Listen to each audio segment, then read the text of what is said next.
In 2018, cyber attacks will affect our lives like never before. Hackers have already compromised multinational organizations, stealing the personal details of millions. Hackers have even been implicated in national elections. We must defend and protect against cyber threats. But in 2018, the impact of cyber criminals will be felt by all. 2018 might be the year where people's attitudes finally start shifting. So not, will I be hacked, but when will I be hacked?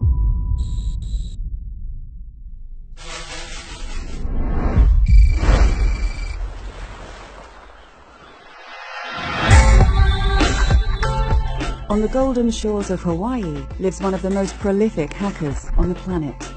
Everybody has hobbies. Mine's hacking. I've personally hacked just about every major company and bank on the planet at one time or another. At the age of 22, Jeremiah Grossman hacked Yahoo, one of the biggest tech companies in the world.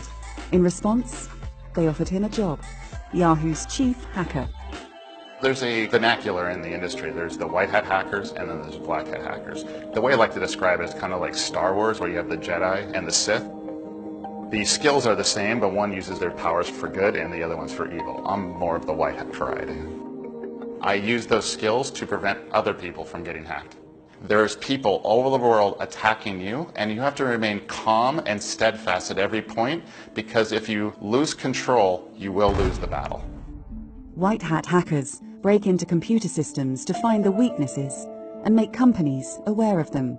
But it's about to get even harder to keep up the defenses. The threats in 2018 will change in terms of their scale. It's the same amount of effort to hack 1 million people as it is 100 million people. The bad guys aren't necessarily innovating, they're scaling.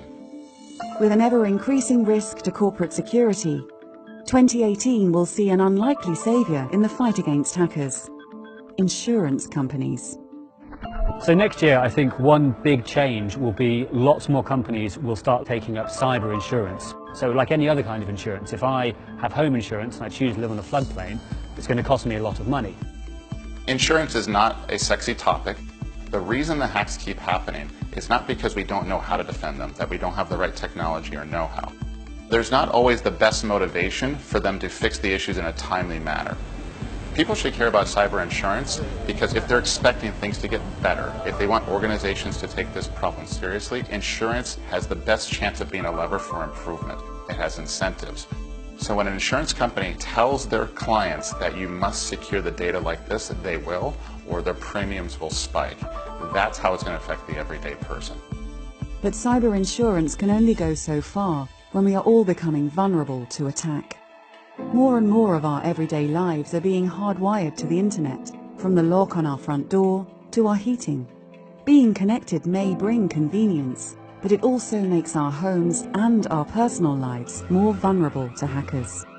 I think next year you might start to see it become a sort of water cooler talking point. The more the hacks happen, the more people get used to the idea that increasingly everything in the world is computerized. There might even start to be a backlash against this idea, and people saying, well, do I really need a computerized fridge? Do I really need my toaster talking to the internet?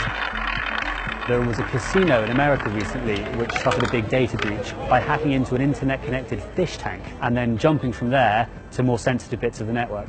The companies that aren't taking security seriously now are going to come to regret it in the future.